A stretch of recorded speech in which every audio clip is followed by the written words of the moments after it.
Next step আমরা যেটা পড়বো সেটা হচ্ছে বোর তত্ত্বের সাহায্যে কী দেওয়া আছে, হাইড্রোজেন অনুরূপ পরমাণু। এখানে দেখো একটা আন্ডারলাইন করছি, যেটা হচ্ছে হাইড্রোজেন অনুরূপ পরমাণুর এনতম কক্ষপথে ব্যাসার্ধ নির্ণয়, তাই তো? ব্যাসার্ধ মানে তো রেডিয়াস, সেটা জানা আছে, কিন্তু এখানে একটা আন্ডারলাইন করতে হবে, সেটা হচ্ছে কি হাইড্রোজেন অনুরূপ পরমাণু। এটা কি বোঝায় না, বোরের তত্ত্বের একটা দেখো ওখানে একটা মানে ঘাটতি দেওয়া ছিল, যে ত্রুটি যেটা দেওয়া ছিল সেখানে একটা ত্রুটি ছিল কি, এটা কেবলমাত্র ওয়ান ইলেকট্রন সিস্টেমের জন্যই অ্যাপ্লিকেবল, মানে প্রযোজ্য কেবলমাত্র সেই সকল পরমাণু যাদের মধ্যে কেবলমাত্র একটি মাত্র ইলেকট্রন আছে। তাহলে হায়ার ইলেকট্রনের জন্য এগুলো পসিবল নয়, অর্থাৎ যাদের মধ্যে দুটো, তিনটে, চারটে ইলেকট্রন আছে তাদের ক্ষেত্রে পসিবল না। এবার দেখো আমরা কি জানি, কেবলমাত্র একটা ইলেকট্রন আছে কার মধ্যে, কেবলমাত্র হাইড্রোজেনের মধ্যেই একটা ইলেকট্রন আছে, তাই তো? কারণ হাইড্রোজেনের পারমাণবিক সংখ্যা 1, এছাড়া আর কি, এরপর 2 যদি পড়ি তাহলে হিলিয়াম হবে, 3 হলে কী হবে লিথিয়াম, তাহলে 4 যদি হয় তাহলে কী হবে লিথিয়াম, এরপর বেরিলিয়াম, তাহলে 4, তাহলে এদের প্রতি অ্যাপ্লিকেবল নয়, তাহলে হাইড্রোজেনের প্রতি কেবলমাত্র অ্যাপ্লিকেবল। কিন্তু হাইড্রোজেন অনুরূপ বলতে কী বোঝায়, যদি হিলিয়াম থেকে একটা ইলেকট্রন বের করে নেওয়া হয় তাহলে কী হচ্ছে হিলিয়াম প্লাস, তাই তো? আবার লিথিয়াম থেকে যদি দুটো ইলেকট্রন যদি বের করে নেওয়া হয় তাহলে কী হবে লিথিয়াম 2 প্লাস। আর বেরিলিয়াম থেকে যদি 3টে ইলেকট্রন বের করে নেয় তাহলে কটা করে পড়ে থাকে, একটা ইলেকট্রন। তাহলে এইগুলো কিন্তু ওয়ান ইলেকট্রন সিস্টেম, অর্থাৎ এইটা যেমন ওয়ান ইলেকট্রন সিস্টেমে আয়নগুলো হলো, তেমনি হাইড্রোজেনও একটা ইলেকট্রন। সেই জন্য হিলিয়াম প্লাস, লিথিয়াম 2 প্লাস বা বেরিলিয়াম 3 প্লাসের জন্য, ওই জন্য বলা হয়েছে হাইড্রোজেন অনুরূপ জন্যও কিন্তু তাহলে এই যে আমরা করব ব্যাসার্ধ নির্ণয়, যে রাশিমালাটা আমরা তৈরি করব সেইটা কিন্তু অ্যাপ্লিকেবল। তাহলে কার জন্য, ওয়ান ইলেকট্রন সিস্টেমের জন্য। এইটা কিন্তু মাস্ট একদম মনে রাখতে হবেই, ঠিক আছে? এবার আসা যাক কী করে ব্যাসার্ধ নির্ণয় করা যায়। ঠিক, আমি ধরে নিলাম এখানে আমার পারমাণবিক সংখ্যা জেড। পারমাণবিক সংখ্যা বলতে কি 1 2 3 4, সেটা হিলিয়াম হতে পারে, যদি বেরিলিয়াম লিথিয়াম হয় তাহলে পারমাণবিক সংখ্যা কত হবে 3 হবে, যদি বেরিলিয়াম হয় তাহলে পারমাণবিক সংখ্যা কত হবে 4 হবে। চার্জ কিন্তু না, এগুলো হচ্ছে পারমাণবিক সংখ্যা, পারমাণবিক সংখ্যা বলা হচ্ছে, পারমাণবিক সংখ্যা। এইগুলোকে চিহ্নিত করা হচ্ছে কী দিয়ে না, জেড দিয়ে। কী দিয়ে চিহ্নিত করা হচ্ছে, জেড। তাহলে আমি এখানে ধরে নিলাম যে একটা ইলেকট্রন এখানে ঘুরে বেড়াচ্ছে, ঠিক আছে? এখানে একটা ইলেকট্রন এমনি ঘুরে বেড়াচ্ছে, ঠিক আছে? তাহলে দেখো এবার একটা ইলেকট্রনের যা চার্জ হয়, একটা প্রোটনেরও ঠিক তাই চার্জ হয়, জানা আছে তো? তাহলে আমি ধরে নিলাম যে এখানে ইলেকট্রনের চার্জ ই মাইনাস, তাহলে একটা প্রোটনের চার্জ কত হবে, ই হবে, ঠিক? কিন্তু এই নিউক্লিয়াসের মধ্যে এখন ইলেকট্রন কতগুলো আছে, জেড সংখ্যক ইলেকট্রন আছে। যদি লিথিয়াম হয় তাহলে লিথিয়ামে কতগুলো ইলেকট্রন থাকে, লিথিয়াম হচ্ছে 3 নম্বর, তাহলে 3টে এখানে প্রোটন আছে। কিন্তু বাইরের কক্ষে কটা থাকে, একটা। যদি ওয়ান ইলেকট্রন সিস্টেম মানে কি, এর বাইরের যে কক্ষ মানে 1 নম্বর কক্ষে একটা ইলেকট্রন আছে, তাই তো? তাহলে এই জেড ই পরিমাণ নিউক্লিয়াসে পজিটিভ চার্জ, ই মাইনাস পরিমাণ পজিটিভ চার্জকে আকর্ষণ করবে। জেড কেন হলো, কারণ এখানে 3খানা প্রোটন আছে। জেড বলেছি 3 4, এই সংখ্যাগুলো। হাইড্রোজেনের ক্ষেত্রে 1, তাহলে জেড হাইড্রোজেনের ক্ষেত্রে 1, যার লিথিয়ামের ক্ষেত্রে লিথিয়াম যদি বলা হয় 2 প্লাস, 1 ইলেকট্রন সিস্টেম, তাহলে 3 হবে। বেরিলিয়াম 3 প্লাসের জন্য কত হবে, 4 হবে। এইগুলো আমার জানা আছে। তাহলে জেডই প্লাস চার্জ দিয়ে একে আকর্ষণ করছে। ঠিক একইভাবে ইলেকট্রন যদি আকর্ষণ করে তাহলে আকর্ষণ করছে কোন দিকে, না ভেতরের দিকে আকর্ষণ করছে। তাহলে এই আকর্ষণকে কী বল বলা হয়, না অভিকেন্দ্রী বল বলা হয়, ঠিক আছে? সেন্ট্রিপিটাল ফোর্স বা অভিকেন্দ্রিক বল। এটা কত আছে না জেড ই, আমার জানা আছে দুটো চার্জ যদি আকর্ষণ করে এবং এদের মধ্যে ব্যাসার্ধ যদি আর হয়, ডিস্টেন্স যদি হয়, তাহলে আর স্কোয়ার। আমার এটা সূত্রটা জানা আছে, কুলম্বের সূত্র, দুটো চার্জের গুণফল গুণিত ই বাই আর স্কোয়ার, এটা জানা আছে। তাহলে এই বলটা কোন দিকে আকর্ষণ করে, ভেতর দিকে আকর্ষণ করছে। ঠিক একইভাবে এই স্পিডে যখন এখানে ইলেকট্রনটা ঘুরে বেড়াচ্ছে তাহলে এর মধ্যে একটা কি বল থাকবে না, সেন্ট্রিপিটাল। কোনো একটা দড়ি ধরোর মধ্যে একটা ঢিল লাগিয়ে আমরা যদি ঘোরাই তাহলে কী হবে, দড়িটা টান টান বরাবর বৃত্তপথে চলতে থাকে। এর চলতে থাকার কারণ কি, এর মধ্যে যেমন আমার হাতের সাথে দড়ির যেমন একটা টান আছে, তেমনি বাইরের দিকেও ওই ঢিলটা একটা টান আছে। তাহলে বাইরের যে টানটা বা অপকেন্দ্রিক বল, সেটা কিসের জন্য তৈরি হয় না, অপকেন্দ্রিক বল তো আমরা আবর্ত বিজ্ঞানে পরবর্তীকালে পড়বে। যদি এর বেগ ভি হয়, ইলেকট্রনটার বেগ যদি ভি হয়, তাহলে সেক্ষেত্রে অপকেন্দ্রিক বলের মান কত হয়, এমভি স্কোয়ার বাই আর। তাহলে এই দুটো বল সমান হলেই তবেই ব্যাসার্ধ কক্ষপথে কিন্তু ইলেকট্রনটা ঘুরে বেড়াবে। তাহলে এটা হচ্ছে শর্ত, ঠিক আছে? তাহলে Z e square by r square equal to mv square by r. তাহলে এখান থেকে যদি ক্যালকুলেট করা যায় তাহলে দেখো, তাহলে ভি স্কোয়ার ইজিক্যাল টু কত হবে, v square equal to Z square by M r. একটু খেয়াল করো, সাইড চেঞ্জ করে নাও, তাহলে এইটাই হবে। দেখো v square is equal to Z square by M r হবে। এবার দেখো, এবার আমরা দেখো যে বোরের তত্ত্ব পড়েছিলাম সেখানে আমরা কি জেনেছিলাম, এটা 1 নম্বর দিয়ে রাখলাম। বোরের তত্ত্বে আমরা কি পড়েছিলাম না এমবিভিআর, অর্থাৎ কোনো একটা ইলেকট্রনে কৌণিক ভরবেগ কার সমান হয় না এনএইচ বাই 2 এর সমান হয়। তাহলে এখান থেকে যদি আমরা ভিটা বের করি তাহলে ভি সমান কত হবে, ভি সমান দেখো এনএইচ বাই 2 এম আর, বা V square is equal to তাহলে কত হচ্ছে, or V square is equal to N square H square 4 square M square R square. এবার 1 আর 2 নম্বর সমীকরণকে তুলনা যদি করি, 1 আর 2 নম্বর সমীকরণকে যদি তুলনা করি তাহলে কি হচ্ছে, Z square by M R is equal to N square H square by 4 square M square R square. তাহলে এখান থেকে যে আর এর মানটা যদি সাইড চেঞ্জ করা যায় তাহলে আমরা আর এর মানটা চাই বলেছিলাম, এখানে একটা আর কেটে যাবে, তাহলে এখানে একটা আর কেটে যাওয়ার পর সাইড চেঞ্জ করার পর কী আসবে, r is equal to N square H square by 4 square M square Z, square M square Z. এটা nth অরবিটের জন্য, এন নাম্বার অরবিট, কারণ এন ইজ ইকাল টু এখানে এন দেওয়া আছে, এটা nth অরবিটের জন্য। তাহলে এটা হচ্ছে রেডিয়াসের রাশিমালা। এবার বলে রাখি, তোমরা যেহেতু 11-এ পড়ছো তোমাদের এই ক্যালকুলেশন করার দরকার নেই, আমি জাস্ট তোমাদের দেখালাম, প্রথমবার করছো বলে জাস্ট দেখিয়ে দিলাম। তোমাদের যেটা করতে হবে এই রাশিমালাটা কিন্তু মুখস্থ করতে হবে, অর্থাৎ এনতম অরবিট ধরে নিচ্ছি নিউক্লিয়াস থেকে প্রথম কক্ষ বা দ্বিতীয় কক্ষ বা তৃতীয় কক্ষ, এন ইজিক্যাল টু কী হতে হবে, কক্ষ সংখ্যা 1 2 3।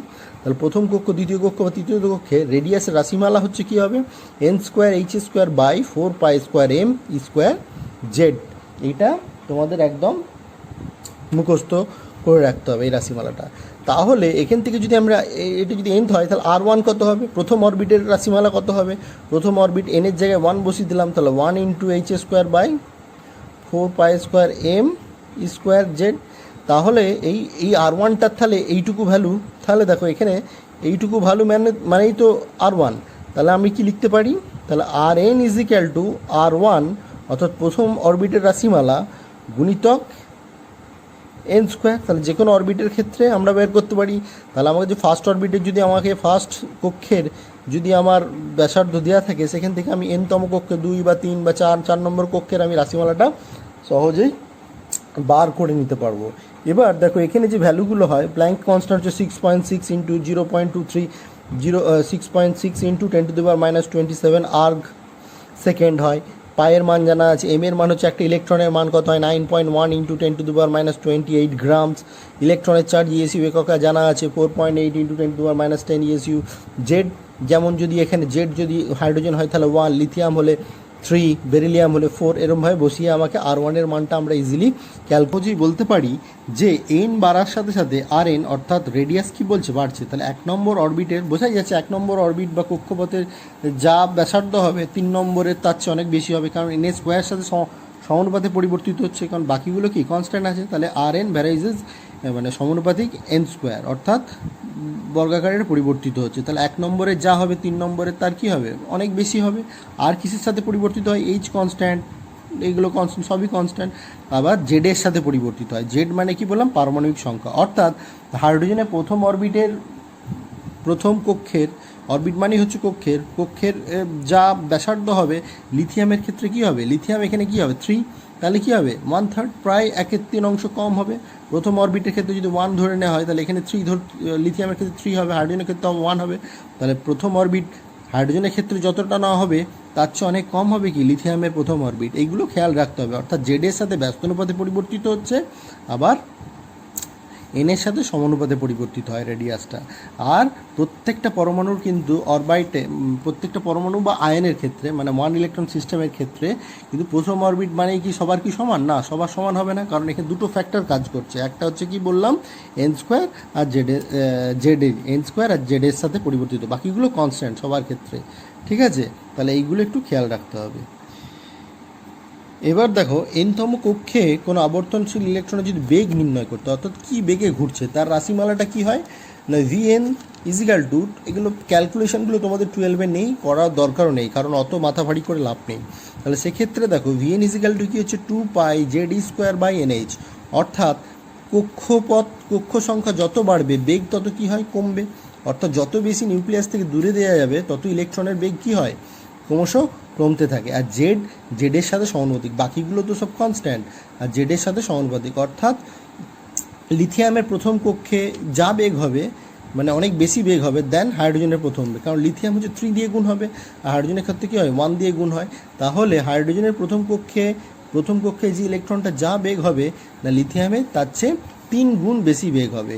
এটা আমাদের জেনে রাখতে হবে বেগের রাশিমালার ক্ষেত্রে। বেগের রাশিমালা হলো 2π × Z²/NH। এবার চলে আসি এনতম কক্ষে আবর্তনশীল ইলেকট্রনের শক্তির রাশিমালা। অর্থাৎ এনতম কক্ষে, ধরেছি এনতম 1 বা 2 বা 3 যে কোনো একটা তম কক্ষে কোনো আবর্তনশীল ইলেকট্রন আছে, তাহলে এখানে ইলেকট্রন যখন আবর্তনরত তাহলে শক্তি যদি রাশিমালা নির্ণয় করতে হয়, তাহলে একটা ইলেকট্রনে ক ধরনের শক্তি থাকতে পারে, একটা হচ্ছে স্থিতিশক্তি আর একটা হচ্ছে গতিশক্তি। তাহলে শক্তি ইজিক্যাল টু টোটাল কত না স্থিতি অর্থাৎ কাইনেটিক এনার্জি, গতিশক্তি আর পোটেনশিয়াল এনার্জি। আর স্থিতিশক্তি 2 ধরনের হয়। এবার কাইনেটিক শক্তি দ্বারা আমরা পড়েছি টেনে যে কাইনেটিক শক্তি বা গতিশক্তি ইজিক্যাল টু 1/2 mv², অর্থাৎ যে ইলেকট্রনের ভর থাকে আর যে গতিবেগ নিয়ে ঘুরে বেড়াচ্ছে তাহলে 1/2 mv²। আর পোটেনশিয়াল এনার্জিটা হচ্ছে এদের আকর্ষণজনিত যে শক্তি সেটাকে বলা হচ্ছে পোটেনশিয়াল শক্তি। ঠিক আছে, এবার দেখো 1/2 mv² আমরা কী করে ক্যালকুলেট করব। ধরো আর রেডিয়াসে একটা ইলেকট্রন ঘুরলে আমি বলেছিলাম যে 2 ধরনের বল থাকে, একটা এদের মধ্যে আকর্ষণ বল থাকে, এইটা যদি বের করতে হয় 1/2 mv² রাশিটা যদি বের করতে হয় তাহলে কী করব না জেডি, এখানে ইকে যদি আকর্ষণ করে তাহলে কত হচ্ছিল Zd²/r², আর এখানে কত ছিল সেই অপকেন্দ্র বল আর অভিকেন্দ্র বল বলেছিলাম সেটা হচ্ছে কি mv²/r। তাহলে আর যদি কেটে যায় আর এখানে যদি হাফ দিয়ে দুদিকে যদি গুণ করা হয় তাহলে কত হচ্ছে 1/2 mv² ইজিক্যাল টু, এখন তাহলে কত হলো 1/2 mv² ইজিক্যাল টু 1/2 Zd²/r। তাহলে এখানে আমি ধরো এটার বদলে আমি তাহলে কাইনেটিক এনার্জিকে আমরা কত লিখতে পারি, kinetic energy is equal two 1/2 Zd²/r। ঠিক আছে, হাফটা একটু ভালো করে লিখে নিলে হয়, উপরে হয়ে গেছে একটু, এখানে লিখলাম 1/2 Zd²/r।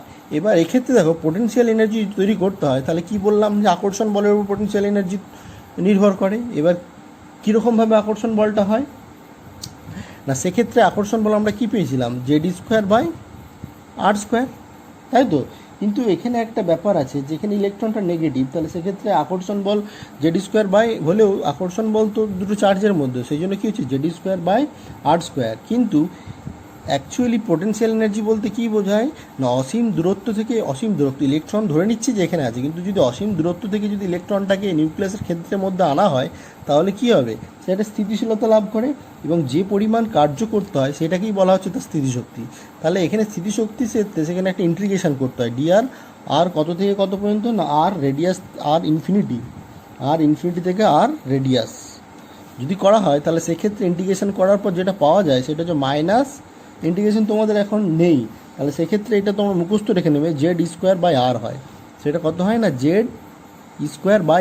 তাহলে এখানে দেখো তাহলে করকম শক্তি পাওয়া গেল, এক হচ্ছে Zd², একটা হচ্ছে 1/2 Zd²/r আর একটা হচ্ছে Zd²/r।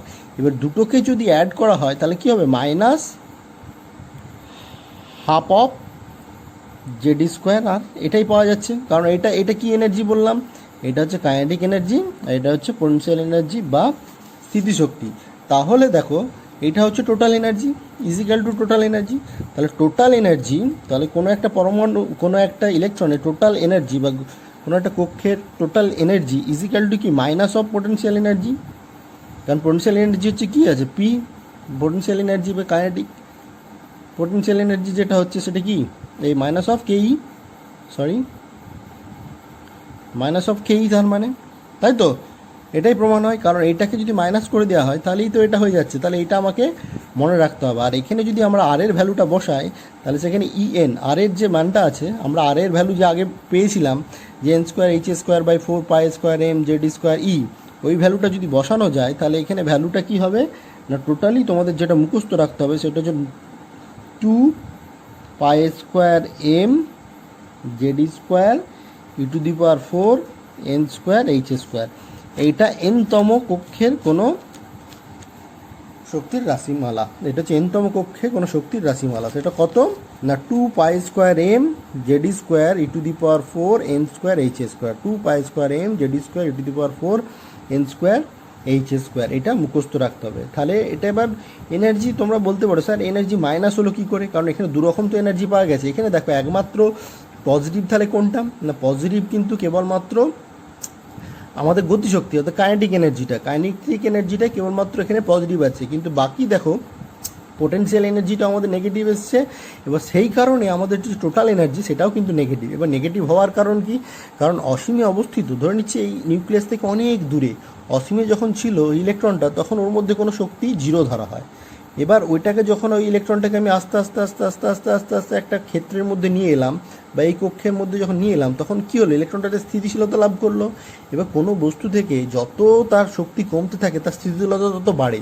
তাহলে এই নিউক্লিয়াসের যখন ওর ক্ষেত্রের মধ্যে চলে এলো, অর্থাৎ আকর্ষণ ক্ষেত্রের মধ্যে যখন চলে এলো, তো স্থিতিশীলতা লাভ করলে জিরো থেকে যদি এনার্জি কমে, তখন সেই এনার্জি বা শক্তিটা কী হবে, নেগেটিভ হয়ে যায়।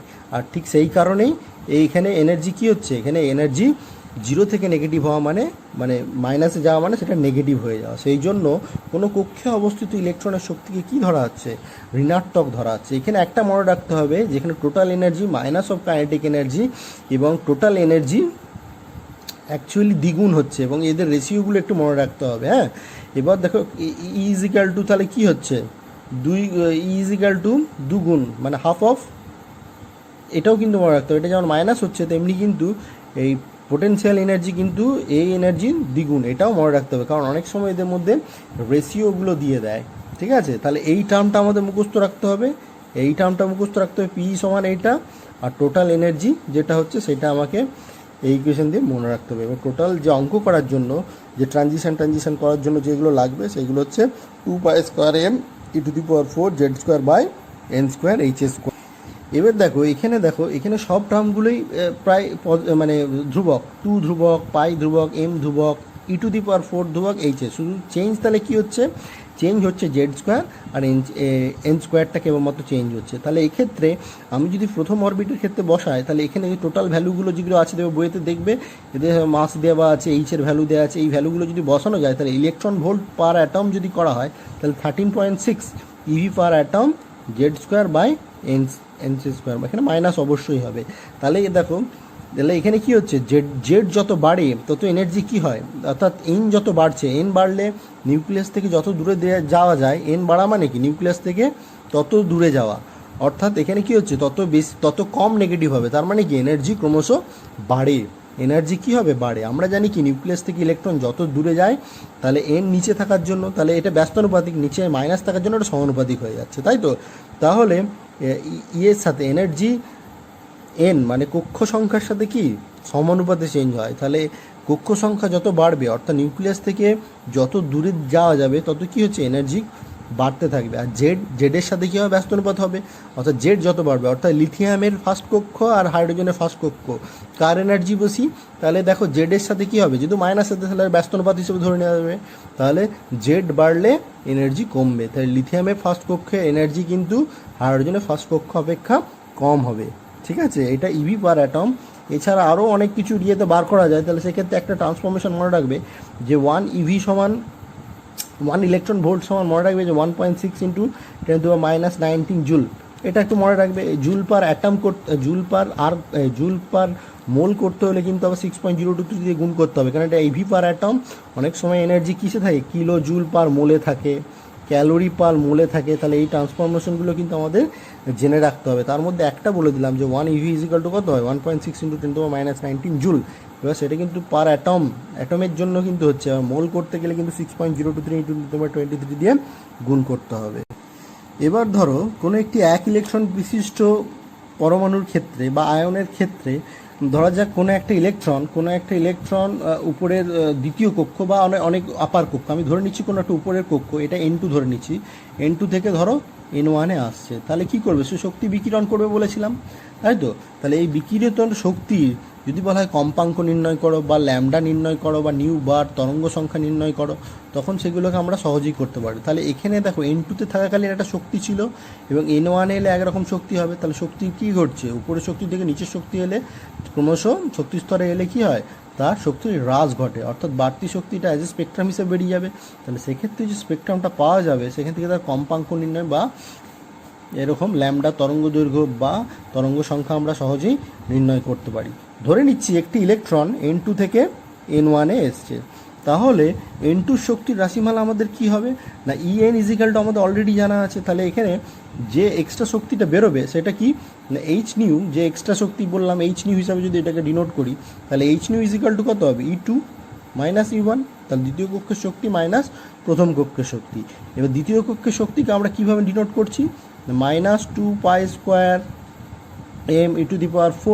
আমি জানি না এটা জেড কি, এটা হিলিয়াম হতে পারে, তাহলে Z² আমি নিয়ে রাখছি, Z² বাই N2² H², কারণ এখানে 2 নম্বর কক্ষ আর প্রথম কক্ষের জন্য কত আছে মাইনাস, এখানেও মাইনাস, তাহলে কত হচ্ছে 2π² m e⁴ Z², যেহেতু একই পরমাণু, এবং N1² H²।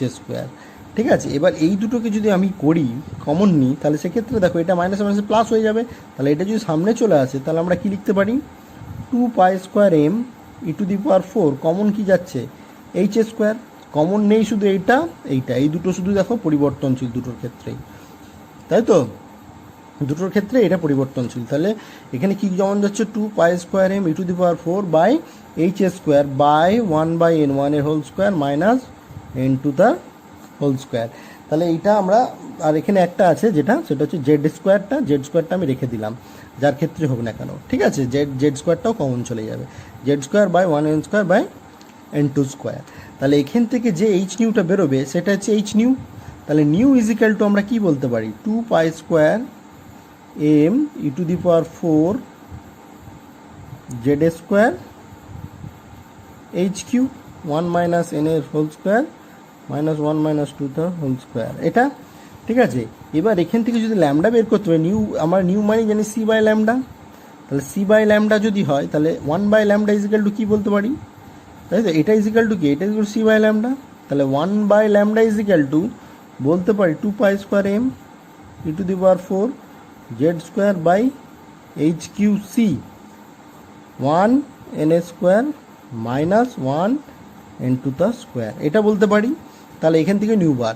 এবার দেখো এই 1/λ ক্ষেত্রে যে এই ডেটাটা আছে, জেডটা বাদ দিয়ে যে ডেটাটা আছে, জেডটা তো আমরা জানি না কত, জেড বাদ দিয়ে যে ডেটাটা আছে এই ডেটাটা পুরোটাই কনস্ট্যান্ট, 2 কনস্ট্যান্ট, পাই কনস্ট্যান্ট, এম কনস্ট্যান্ট, ই কনস্ট্যান্ট, এইচ কনস্ট্যান্ট, সি হচ্ছে আলোর গতিবেগ, সব কনস্ট্যান্ট। তাহলে এই ক্ষেত্রে যেটা ভ্যালুটা হয় সেটা হচ্ছে 109,678 সেমি ইনভার্স, এটাকে বলেছে রিডবার্গ কনস্ট্যান্ট, আর এইচ এটাই হচ্ছে রিডবার্গ কনস্ট্যান্ট। তাহলে Rydberg constant into Z² by 1n² minus 1/n2²। কিন্তু এখানে খেয়াল রাখবে এখানে 1/λ কিন্তু বেরোচ্ছে, নট ল্যামডা, এখানে কি বেরোচ্ছে 1/λ বেরোচ্ছে, ঠিক আছে। তাহলে এই ক্ষেত্রে আমাদের কোনো একটা ট্রানজিশানে যদি বলে তরঙ্গ দৈর্ঘ্য বের করো তাহলে 1/λ, যদি বলে ফ্রিকোয়েন্সি বের করো তাহলে এখান থেকে আমরা নিউটা বের করে নিতে পারবো সহজেই আমরা একটা ট্রানজিশান। এবার ধরো যাক 3 থেকে 2-তে হলো, তাহলে আমরা 3 কোথায় বসাবো, 3 এখানে বসাবো, 2 এখানে বসাবো, ঠিক আছে। এবার ধরো কোনো হাইড্রোজেন স্পেকট্রামের ক্ষেত্রে আমরা ধরনের স্পেকট্রাম পাই না, মেনলি 3 ধরনের পাচ্ছিলাম। মেনলি যে লাইনগুলো পাই সেগুলো হচ্ছে কি ভিভার, অর্থাৎ ভিভার মানে হচ্ছে যে ভিজিবল রিজিয়নে যেগুলো পাচ্ছিলাম সেটা হচ্ছে ভিভার, অর্থাৎ ভায়োলেট, ইন্ডিগো, ব্লু আর রেড, ভায়োলেট, ইন্ডিগো, ব্লু আর রেড, এই 4 ধরনের আমরা মেনলি পাচ্ছিলাম। এবার ভিজিবল রিজিয়ন মানে কি বলেছিলাম, বামার সিরিজ মানে 2-তে আসতে হবে। কোথা থেকে, যখন 3 থেকে 2-তে আসছে তখন কি হচ্ছে, এটা কাছাকাছি তো, 3 থেকে 2, একটা হচ্ছে 4 থেকে 2, একটা হচ্ছে 5 থেকে 2, একটা হচ্ছে 6 থেকে 2। তাহলে 3 থেকে 2 হচ্ছে মানে কি, এদের এনার্জি রিলিজটা অনেক কম হচ্ছে। 3 থেকে 2 মানে তো কাছাকাছি, 3-2, আবার 4-2 মানে অপেক্ষিত দূরে হবে, তাহলে তার এনার্জি রিলিজটা বেশি হবে। তাহলে এদের ক্ষেত্রে ল্যামডা কি হচ্ছে বেশি, ল্যামডা বেশি হওয়া মানে দ্যাট ইজ আর, এটা কিন্তু রেড সিরিজ, 3 থেকে 2 হওয়া মানে রেড সিরিজ, রেডের যে পটিটা পাওয়া যায় এইটাতে ব্লু, ভিভার আমি বলেছি, আর এই VI ভায়োলেট, ইন্ডিগো, এটা 5 থেকে 2 মানে। এবার যদি রেড থেকে 3 নম্বর লাইন, তাহলে রেড থেকে 3 নম্বর মানে 1 2 3, তাহলে 5 থেকে 2 হবে। এগুলো সবগুলি হচ্ছে বামার সিরিজের, বামার, এটাকে N1 ধরা হচ্ছে, এগুলোকে N2 ধরা হচ্ছে, ঠিক আছে। এবার যদি যেরকম বলবে যে ফ্রিকোয়েন্সি কত সেগুলো জানা যাবে। আর আমি কি বলেছিলাম, ভিজিবল রিজিয়নে যদি ল্যামডাটা বের করা যায় সেটা কত হয় না, তরঙ্গ দৈর্ঘ্য 4000 অ্যাংস্ট্রম থেকে 8000 অ্যাংস্ট্রমের কাছাকাছি কিন্তু এদের এই ল্যামডার ভ্যালুটা হয়ে থাকে। এটা একটু খেয়াল রাখতে হবে, ঠিক আছে।